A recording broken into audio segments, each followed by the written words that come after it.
The oak bench behind Maplewood Park has been part of my life for nearly 50 years. I didn't build it, but I've loved it like a piece of my own memory.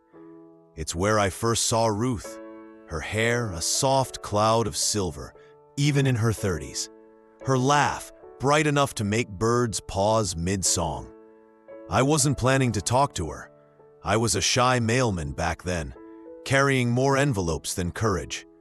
But she sat down beside me and said, "You look like someone who could use a friend." That was Ruth. She didn't wait for life to knock. She opened the door herself. That bench became the quiet stage of our beginning. Two strangers, one seat, and a conversation that never truly ended. We spent decades returning to that same spot. When our son was born, we brought him there to feel the summer wind.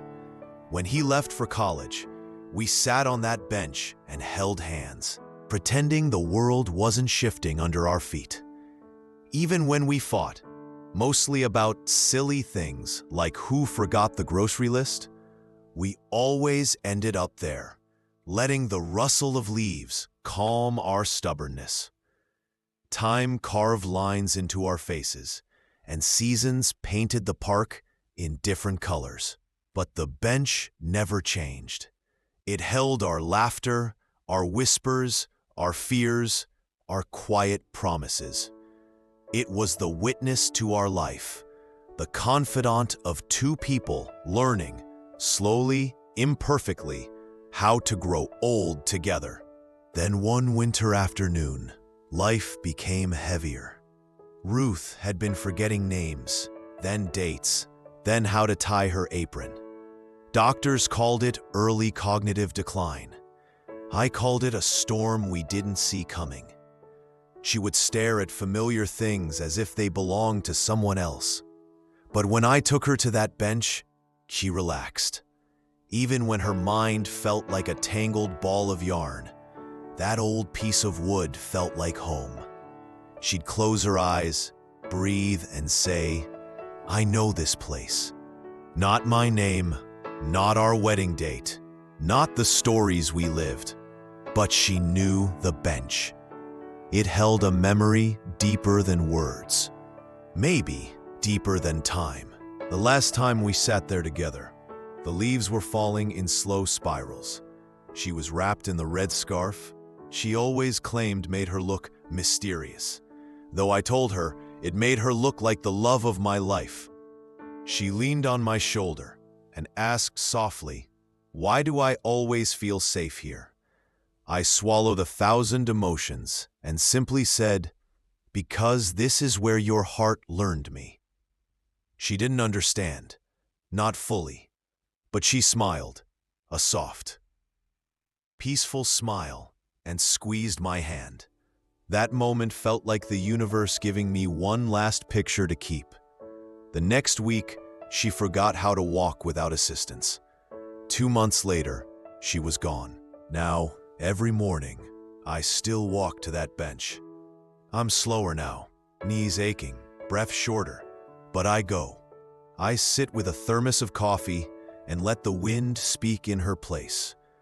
I watch couples pass by, hands intertwined, conversations half-whispered, and I feel this warm ache in my chest.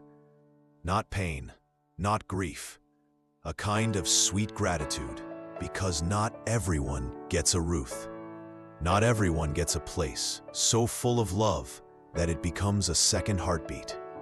Sometimes I talk to her, quietly, telling her about our son, about the new neighbors, about how the bakery down the street ruined their muffins again. I don't know if anyone hears me. I only know she used to. Last week, something unexpected happened. A young man, maybe early 30s, sat beside me.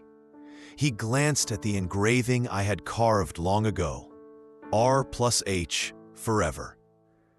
He hesitated, then said, "Sir, did you love her a lot?" I nodded, staring at the familiar grain of the wood. "More than life," I whispered. He told me he had been thinking of proposing to his girlfriend and didn't know where or how. I pointed at the bench and said, "Start here. Love grows better in places soaked with memories." He laughed, thanked me, and walked away, but not before promising he'd return one day to tell me what she said. Every day after that, I realized something important. I didn't just return to this bench because it reminded me of Ruth. I came because it reminded me of who she helped me become. Kinder, gentler, braver. A man who learned that love doesn't disappear when someone dies. It sits beside you, quietly, like sunlight you can feel, even with your eyes closed. And so I keep this ritual. I sit, I listen,